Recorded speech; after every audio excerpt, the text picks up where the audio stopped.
3 deaths and 5 sick people from an assisted living center in Antioch may be traced to a Thanksgiving Day meal, but at this point, health investigators aren't sure what made them sick. All 8 people who fell ill ate a Thanksgiving Day meal at the Antioch American Legion Hall. They all also came from the same assisted living facility in Antioch. Now, 835 people ate that Thanksgiving dinner, but these were the only people who actually got sick. We will not call that an outbreak unless we also have somebody else getting sick that doesn't live with them. And that's, as you might understand, it's because they could have gotten sick from food they prepared at their living facility rather than at the Thanksgiving event. The assisted living facility isn't registered by the county, but rather the state, so the investigation of the facility as a possible source will be conducted by the state. Autopsies have been conducted. Joining me now is KTVU medical expert Larry Burchett. Incubation periods differ. The timing of this crucial in terms of figuring out what caused this illness. Yeah, so in the ER, I see some people that come in and they get hit hard right away from staph, for example, an infection that can cause vomiting, diarrhea, 6 to 12 hours. Some have a little more delayed presentation, but that'll be kind of part of the puzzle that they put together in terms of what caused this, not just the bacteria, but then the food. And so it's different types of bacteria can incubate for longer periods of time. Is that it, basically? Yeah. So. And what is that sort of range typically? Well, on the shorter side would be kind of 6 to 12 hours. I think of staph.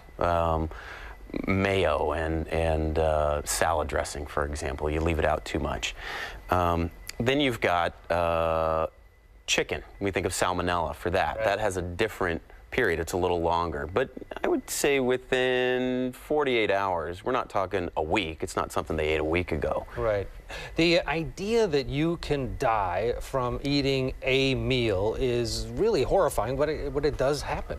Yeah, it's pretty severe. I mean, you and I were talking about this. I've seen hundreds, maybe even thousands of people come to the ER with diarrhea from food. We give them fluids, they get better. Sometimes I have to admit them, especially those who are elderly or weak, and I kind of think about that population in this case. Yep. They need to be admitted, but I've never had anybody die from this. Of the 50 million people that get sick from food with diarrhea every year, only 3,000 die. So it does happen. It's not unheard of. So 3 people in this instance, and then 5 others sick. They are elderly. However, the numbers do sort of make it a bit of a medical mystery. Yeah, so there's a whole lot of different bacteria that can cause this. And when you hear that kind of number, 3 out of 8 dying, that makes me think it's going to be a severe one. Maybe not salmonella or something that's more common that causes kind of a more mild course.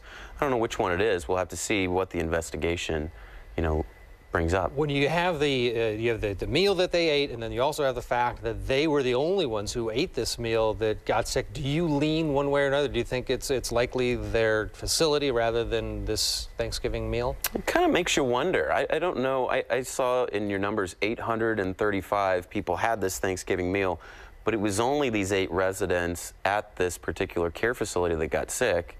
So was it something they ate at the care facility? Well, then why weren't other people at the care facility sick? I don't have an answer for that. So how about it's a an mystery. Autopsy, will that be beneficial? Do you think eventually they will solve this? I think we can usually they've got a lot of people who went to the ER, so we got a lot of samples of blood, urine, feces that we can analyze. And then autopsy, there's even going to still be in their intestines samples that can be taken. I think they're going to figure this one out. All right. Dr. Larry Burchett, thanks as always for the insight. Good to be here. Thanks.